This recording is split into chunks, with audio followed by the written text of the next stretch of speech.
நான் என்ன நினைக்கிறேன்னா, நான் சம்பாரிச்ச சொத்து என்ன ம். அப்படின்னா, நிறைய நல்ல அ இதயம் கொண்ட மனிதர்கள நிறைய பேர சம்பாரிச்சிருக்கேன். அதே மாரி நிறைய புத்தகங்கள நான் சொத்தா வச்சிருக்கேன் அப்படிங்கிறத நான் ரொம்ப பெருமையா சொல்லிக்கலாம். நான் ஒரு கிட்டத்தட்ட ஒரு ஒரு 5000, 10,000 புக்ஸ் நான் வந்து கையில வச்சிருக்கேன். அப்படிங்கிறது தான் என்னோட சொத்து. நான் என்ன நம்புறேன்னா, எடுக்கிற கேணி தான் இறைக்கும். கண்டிப்பா.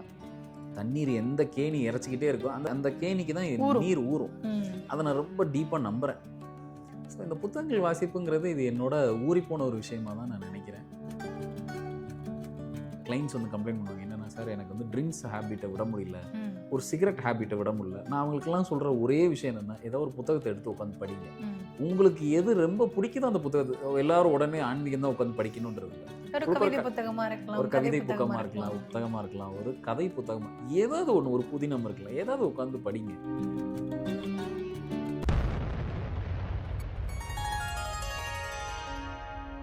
மகாஸ் இன்ஃபினிட்டி நேயர்களுக்கு நர்மதாவின் அன்பான வணக்கம். நம்மளுடைய சேனலை தொடர்ந்து பல்வேறு விதமான ஆன்மீக தகவல்கள் பார்த்துட்டு இருக்கோம். அந்த வகையில் இன்னைக்கு நம்ம பார்க்க போற இந்த ஒரு பதிவில் புத்தகங்களை பற்றி நமக்கு தெரியாத பல்வேறு விதமான விஷயங்களையும் ஆன்மீக ரீதியான தகவல்களையும் கொடுக்கறதுக்காக நம்ம கூட இன்னைக்கு அஸ்ட்ரோ நியூமராலஜிஸ்ட் பிரசன்ன ஜோதிடர் டாக்டர் மகாஸ் ராஜா அவர்கள் இணைஞ்சிருக்கிறாங்க. வணக்கம் சார். வணக்கம். சார், இந்த ஒரு பதிவுமே நேயர்கள் கேட்டிருக்கக்கூடிய ஒரு பதிவு தான் சார். நிறைய பேர் வந்து நீங்கள் திருவாசகம் புத்தகத்தை வந்து நீங்கள் எங்களுக்கு சொன்னதுக்கு பிறகு நிறைய வீடுகளில் பூஜை அறைகளில் இப்போ திருவாசகம் புத்தகம் இடம்பெற்றிருக்கு. திருவாசகத்தினுடைய பக்கங்கள் பல வீடுகளில் வந்து சத்தமாக பாடப்படுது. குழந்தைகள் படிக்கிறாங்க. நிறைய வீடுகளில் வந்து அதை வந்து டெய்லி ஒரு ரொட்டீனாகவே வந்து ஃபாலோ பண்ண ஆரம்பிச்சிருக்கிறாங்க உங்களுடைய பதிவுக்கு பிறகு. ஸோ அதனாலே இந்த ஒரு பதிவையும் கேட்டிருக்கிறாங்க. உங்கள் வாழ்க்கையில் இப்போ வந்து நம்மளே செதுக்கிக்கிறதுக்கு புத்தகங்கள் ஒரு மிகப்பெரிய பங்காக இருக்குது அப்படின்னு நிறைய மேதைகள் சொல்கிறத நாங்கள் கேட்குறோம்.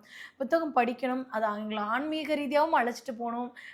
அதே நேரத்தில் அந்த புத்தகத்தை படித்தது மூலமாக எங்களுடைய சிந்தைக்கு புதுவிதமான ஒரு நல்ல உணர்வு கிடைக்கணும். அந்த மாதிரியான புத்தகங்களையும் அந்த புத்தகத்தில் என்ன சொல்லப்பட்டிருக்கு அப்படின்றதையும் எங்கள்கிட்ட சார்கிட்ட கேட்டு சொல்லுங்க அப்படின்னு சொன்னாங்க. இது சொல்றதுக்கு காரணம் என்னன்னா, உங்களுடைய ரூம்குள்ள வந்தாலே தெரியும், சுத்திலும் புத்தகத்தால நிரப்பப்பட்டிருக்கும். அதுவும் ஆன்மீக வாசனை நிறைஞ்சிருக்கக்கூடிய புத்தகங்களாக தான் இருக்கும். அப்படின்றப்போ கண்டிப்பா நேயர்களுக்கு நீங்க ஒரு புத்தகம், அந்த புத்தகம் என்ன சொல்லுது அப்படின்றதையும் நீங்க சொல்லணும் சார். அந்த வகையில வந்து இன்னைக்கு முதல் புத்தகமா எதை பத்தி எங்களுக்கு சொல்ல போறீங்க சார்? நான் என்ன நினைக்கிறேன்னா, நான் சம்பாரிச்ச சொத்து என்ன அப்படின்னா, நிறைய நல்ல அ இதயம் கொண்ட மனிதர்கள நிறைய பேர சம்பாரிச்சிருக்கேன். அதே மாரி நிறைய புத்தகங்கள நான் சொத்தா வச்சிருக்கேன் அப்படிங்கிறத நான் ரொம்ப பெருமையா சொல்லிக்கலாம். நான் ஒரு கிட்டத்தட்ட ஒரு ஒரு 5000, 10,000 புக்ஸ் நான் வந்து கையில வச்சிருக்கேன். அப்படிங்கிறது தான் என்னோட சொத்து. நான் நாளைக்கு என்ன என்னோட அடுத்த சந்ததிக்கு குடுத்துட்டு போறேன்னா, இந்த புத்தகங்கள் தான் குடுத்துட்டு போறேன். இந்த அறிவ தான் இன்னொருத்தங்களுக்கு கடத்தப் போறேன். இப்ப எதுக்கு நான் வந்து நான் படிச்சதையோ, இல்ல நான் வந்து கத்துக்கிட்டதையோ, இல்ல என் குரு எனக்கு குடுத்ததையோ நான் ஏன் மத்தவங்களுக்கு குடுக்கணும்னு நினைக்கிறேன்னா, இந்த அறிவையோ, இந்த ஞானத்தையோ இத நான் கையிலேயே வச்சிருந்தேன்னா, இது கெட்டு போயிரும். இது ஒரு நாள்ல ஒரு நாள் இது குறைஞ்சுக்கிட்டே போயிடுமே தவிர, அத விட நான் மத்தவங்களுக்கு குடுக்கும்போது, அந்த தீபத்த இன்னொருத்தருக்கு குடுக்கும்போது என்ன ஆகும்? அவங்க 10 பேருக்கு சொல்லிக் குடுப்பாங்க. அறிவுங்கிற அந்த சிந்தனை அடுத்தடுத்து டிராவல் ஆவணுமே தவிர, ஒருத்தர்ட்டயே மாட்டிட்டு முழிக்கக்கூடாது. ஸோ அந்த வகையில தான் எனக்கு கன்சல்டிங் பார்க்குறது ரொம்ப ஈஸியான வேலை தான் எனக்கு. நான் பாட்டுக்கு உட்காந்து கொஞ்சம் ரிலாக்ஸா பார்க்கலாம். பட் ஏன் இத்தனை பேருக்கு கிளாஸஸ் குடுக்கணும்? நெறைய வந்து ஓய்வு இல்லாம நெறைய கிளாஸஸ் நெறைய இடங்களுக்கு போய் குடுக்குறேன்னா, காரணம் நம்ம அறிவ நெறைய பேருக்கு குடுத்துடணும். நம்ம எத கடந்து வரோமோ, நம்ம எத உணர்றோமோ, நம்ம குரு நமக்கு என்ன குடுத்தாரோ, அதை தாண்டி புத்தகங்கள் வேறு என்னெல்லாம் கொடுத்துச்சோ எல்லாத்தையுமே கொடுத்துடணும். நம்மளே நம்ம வச்சுக்கூடாது அப்படிங்கிறத நான் என்ன நம்புகிறேன்னா, எடுக்கிற கேணி தான் இறைக்கும். கண்டிப்பா. தண்ணீர் எந்த கேணி இறைச்சிக்கிட்டே இருக்கோ, அந்த கேணிக்கு தான் நீர் ஊறும். அதை நான் ரொம்ப டீப்பாக நம்புகிறேன்.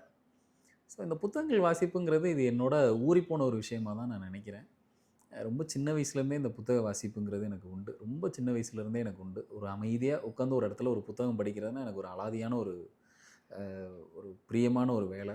ஆனால் என்ன இப்போ கொஞ்சம் அந்த மாதிரி உட்காந்து ரொம்ப நீண்ட நேரம் உட்காந்து படிக்க முடியல. அலுவலக வேலைகள் நிறைய இருக்கிறனால, மற்ற ட்ராவல் அதெல்லாம் இருக்கிறனால. மற்றபடிக்கு இன்றைக்கும் எனக்கு வந்து ரொம்ப ஆசையான ஒரு விஷயம் என்ன, இல்லை எனக்கு வாழ்க்கையில் ஏதாவது ஒரு பெரிய லட்சியம் இருக்கான்னா, வெளி உலக கான்டாக்டே இல்லாமல் உட்காந்து ஒரு 10 நாள் ஒரு புக்கை படிக்கிறதுக்கு கொடுத்தீங்கன்னா ரொம்ப நல்லாயிருக்கும். அப்படி தான் கேட்பேன் நான். அது வந்து என்ன அப்படின்னா, நிறைய விஷயம் நம்ம ஒரு புத்தகம் நிச்சயமாக நமக்கு அறிவை கொடுக்குது. அதில் மாற்று கருத்து இல்லை. ஆனால் எல்லாரும் நம்புறது என்ன, ஒரு புத்தகம் நமக்கு ஆசானா மாறிடும் அப்படின்னு நினைக்கிறாங்க. நிச்சயமாக நமக்கு ஒரு குரு வேணும். அதில் மாற்று கருத்து இல்லை. ஆனால் புத்தகம் கொடுக்குற அறிவு பார்த்தீங்கன்னா அது எக்ஸ்ட்ராடினரி. அந்த அறிவை நம்ம தான் போய் தேடிக்கணும். அதுவாலாம் கொண்டு வந்து கொடுக்காது, நம்ம தான் போய் தேடணும். ஸோ அதனால் எல்லாருமே இந்த புத்தக வாசிப்புங்கிற ஒரு பழக்கத்தை ஏற்கனவே இருக்கிறவங்களுக்கு நல்லது. இல்லை நான் இதுக்கு முன்னாடி எனக்கு அந்த மாதிரி வாசிப்பு பழக்கம் இல்லைன்னா அதை ஏற்படுத்திக்கிறது இன்னும் நல்லது. ஏன் நான் அப்படி சொல்கிறேன்னா, நான் என்ன நம்புகிறேன் அப்படின்னா, இந்த புத்தக வாசிப்புங்கிற ஒரு பழக்கம் இருக்கனால எனக்கு மற்ற பழக்கத்தின் மேலே எனக்கு நாட்டம் போகலை அப்படிங்கிறத நான் ரொம்ப டீப்பாக நம்புகிறேன். ஒரு ஒரு ஃப்ரெண்ட்ஸோட ரொம்ப ஜாலியாக உட்காந்து அரட்டை அடிக்கிறது அதுவும் தேவை தான். பட் அதை ரொம்ப அதில் மட்டுமே இன்வெஸ்ட் பண்ணுறது, இல்லை நிறைய நேரம் உட்காந்து இந்த சோஷியல் மீடியான்னு இன்றைக்கி ஒரு பெரிய ஒரு சரி, இன்னைக்கு நான் வந்து இந்த பதிவு கேட்கறதுக்கு மிகப்பெரிய காரணமும் கூட அது. சரி, நிறைய பேர் வந்து ஒரு அடிக்ஷன் மாதிரி ஆயிடுச்சு. ஃபோன் பேசிட்டே இருந்தால் கூட ஃபோனை ஸ்பீக்கரில் போட்டுட்டு மியூட்டில் போட்டால் கூட வீடியோஸ் பார்க்குறது, ஸ்க்ரோல் பண்ணுறது அப்படின்றது ஒரு பயங்கரமான அடிக்ஷன் ஆயிடுச்சு. அந்த பக்கம் ஒருத்தர் பைத்தியக்கார மாதிரி பேசிட்டு இருப்பாங்க, அதை லிசன் பண்ண மாட்டோம். ஆமாம், இன்னைக்கு நிறைய அந்த ஏன்னா நம்ம உட்காந்து தினசரி ஆஃபீஸில் நிறைய கிளைண்ட்ஸ் பார்க்க, அந்த கிளைண்ட்ஸ் கொண்டு வரதெல்லாம் என்னென்னா அந்த சமூகத்தில் என்ன நடக்குதோ அதை தான் கொண்டுட்டு வராங்க. நிறைய பேர் சொல்கிற சில கம்ப்ளைண்ட் எல்லாம் பார்த்தா, நான் சொல்கிறது கணவன் மனைவிக்குள்ளேயே சொல்கிற கம்ப்ளைண்ட்லாம் பார்த்தா நான் இதுக்கு முன்னாடி கேள்விப்படாத கம்ப்ளைண்ட்லாம் இருக்குது. எப்படின்னா, அந்த அம்மா என்ன சொல்கிறாங்க, சார் நான் அவர்கிட்ட பேசிகிட்டு இருக்கேன், உட்காந்து ரீல்ஸ் பார்த்துட்டு இருக்காரு. நான் ஃபோனில் பேசினாலும் ஃபோனை ஒரு பக்கம் போட்டுட்டு இவர் இன்னொரு செல்ஃபோனில் உட்காந்து, இதெல்லாம் புதுசாக இருக்குது. இது வந்து காலத்தின் கட்டாயமா என்னன்னு தெரியல. இப்போ சமீபத்தில் இந்த மாதிரிலாம் அப்படின்னா என்னென்னா, மனிதர்களுக்கு கொடுக்க வேண்டிய அட்டென்ஷனை மீறி நம்ம சோஷியல் மீடியாவுக்கு நிறையா அட்டென்ஷன் கொடுக்க ஆரம்பிச்சிட்டோம். நம்மளும் சோஷியல் மீடியாவில் தான் வரோம், இந்த யூடியூப், இன்ஸ்டாகிராம். ஆனால் நல்ல சிந்தனையை கொடுக்குறக்காக வரேன், இல்லை நான் எனக்கு எங்கேயாவது நல்ல சிந்தனை இருந்தால் அதை மட்டும் எடுத்துகிட்டு நான் எனக்கு எங்கே நிறுத்தணும், எங்கே அதை மூவ் பண்ணணும்னு தெரியும், எனக்கு அந்த கண்ட்ரோல் தெரியும். அது நிறைய பேருக்கு வரமாட்டேங்குது சார். இப்போ வந்து எனக்கு புத்தகங்கள் என்னுடைய வீட்டில் நிறைஞ்சிருக்கு, படிக்கணுன்ற ஆசை இருக்குது, படிச்சுக்கிட்டு இருந்தவ தான் நான். இருந்தாலும் கூட வந்து 2 பேஜ் படித்ததுக்கு பிறகு இங்கே ஏதாவது மெசேஜ் நோட்டிஃபிகேஷன் வந்துச்சுன்னா புக்கு இப்படி கவுத்துட்டு இப்படி ஃபோன் எடுத்து ஸ்க்ரோல் பண்ண ஆரம்பிச்சிடும். ஸோ அந்த அளவுக்கு வந்து ஒரு அடிக்ஷன் ஆகிட்டு இருக்கு சார். மூளை அதை தேடி போகுதுன்னு அர்த்தம். அப்படின்னா என்னென்னா, இன்றைக்கி உங்கள் மூளை பசியில் இருக்குது, நீங்கள் அதுக்கு சரியான தீனி போடுறது இல்லைன்னு அர்த்தம். எங்களுக்கு தீனி போடுங்க சார், அதனால தான் இந்த பதிவு நாங்கள் கேட்டு வந்திருக்கோம் சார். ஒன்றும் நான் எல்லாரும் செய்யக்கூடிய விஷயந்தான். என்ன, இதுக்கு முன்னாடி கொஞ்சம் ஒரு 20-30 வருஷத்துக்கு முன்னாடி ஒரு அந்த வார பத்திரிகைகள், மாத பத்திரிகைகள் வாசிக்கிற ஒரு வாசிப்பு பழக்கம்னு ஒன்று இருந்தது.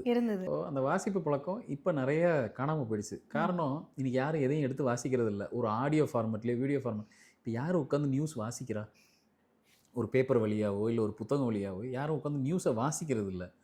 ஒரு யூடியூப்ல சொல்ற கருத்தை தான் வந்து நம்ம அது நியூஸ் நினைச்சு கேட்டுக்கிட்டு இருக்கோம். ஒரு ஆத்தென்டிக்கா கற்பனை கதைகளை தான் நம்ம வந்து செய்திகளா இன்னைக்கு அது வந்து ஒரு ஆத்தென்டிக்கான ஒரு சேனல் மூலமா சொல்றாங்களா இல்லை ஒரு நபர் மூலமா வருதாங்கிறத நம்ம யோசிக்காம சொல்றாங்க, நம்மளும் கேட்டுக்கிறோன்னு அது பின்னாடி ஓடிட்டு இருக்கோம். நல்லது தான். ஆனால் நமக்கு இந்த வாசிப்பு என்ன செய்யுது அப்படின்னா, நம்ம மூளையில் சில விஷயத்த பதிய வைக்குது. நம்ம அதை புரிஞ்சுக்கணும். எப்படின்னா, இப்போ நான் ஒரு புத்தகத்தை இன்றைக்கும் எனக்கு ஏதாவது எனக்கு செல்ஃபோனில் அனுப்புகிறேன், இல்லை எனக்கு வந்து லேப்டாப்பில் ஒரு புத்தகத்தை அனுப்புகிறேன்னா வேண்டான்றேன். நான் எனக்கு எதாவது கொடுக்குறது ஃபிசிக்கலாக கொடுங்க.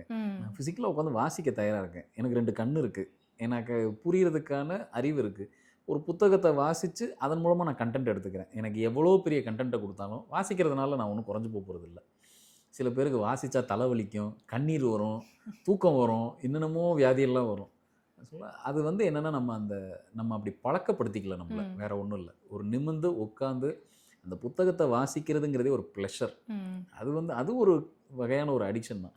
நான் என்ன நம்புகிறேன்னா, இது நிறைய இருந்ததுனால நம்ம மற்ற விஷயத்துக்கு நம்மளோட சிந்தனை போகலை. கிளைண்ட்ஸ் வந்து கம்ப்ளைண்ட் பண்ணுவாங்க, என்னென்னா, சார் எனக்கு வந்து ட்ரிங்க்ஸ் ஹேபிட்டை விட முடியல, ஒரு சிகரெட் ஹேபிட்டை விட முடியல. நான் அவங்களுக்கெல்லாம் சொல்கிற ஒரே விஷயம் என்னென்னா, ஏதோ ஒரு புத்தகத்தை எடுத்து உட்காந்து படிங்க. உங்களுக்கு எது ரொம்ப பிடிக்குதோ அந்த புத்தகத்தை. எல்லாரும் உடனே ஆன்மீகம் தான் உட்காந்து படிக்கணுன்றது இல்லை. ஒரு கவிதை புத்தகமாக இருக்கலாம், ஒரு கவிதை புத்தகமாக இருக்கலாம், புத்தகமாக இருக்கலாம், ஒரு கதை புத்தகமாக, ஏதாவது ஒன்று, ஒரு புதினம் இருக்கலாம், ஏதாவது உட்காந்து படிங்க. வாசிப்பு நம்மளை சில விஷயத்த மறக்கடிக்க செய்யும். அப்புறம் அதை தாண்டி உங்களுக்கு ஒரு இன்ட்ரெஸ்ட் டெவலப் பண்ண, அதில் கிடைக்கக்கூடிய அறிவு நிச்சயமாக ஒரு புத்தகம் சிறந்த நண்பன், அதில் மாற்றுக்கிறதே இல்லை. சிறந்த நண்பன் கூட இல்லை, சில நேரம் நம்மளோட நண்பர் பட்டாலும் கூட நமக்கு ஏதாவது இல்லை எதிர்முனையிலிருந்து ஏதாவது செய்கிறதுக்கு வாய்ப்பு. ஆனால் ஒரு புத்தகம் நிச்சயமாக நமக்கு துரோகம் செய்யாது. அதை நம்ம டீப்பாக நம்பலாம். அந்த வகையில் நான் நிறைய புத்தகங்கள் கடந்து வந்திருக்கேன், படிச்சுக்கிட்டே இருக்கேன். சில புக்ஸை வந்து 1 தடவைக்கு 2 தடவை 3 தடவைலாம் படிச்சிருக்கேன். சில புத்தகங்கள் என் வாழ்க்கையை நிறைய மாற்றிருக்கு, அப்படி பிரட்டி போட்டிருக்கு.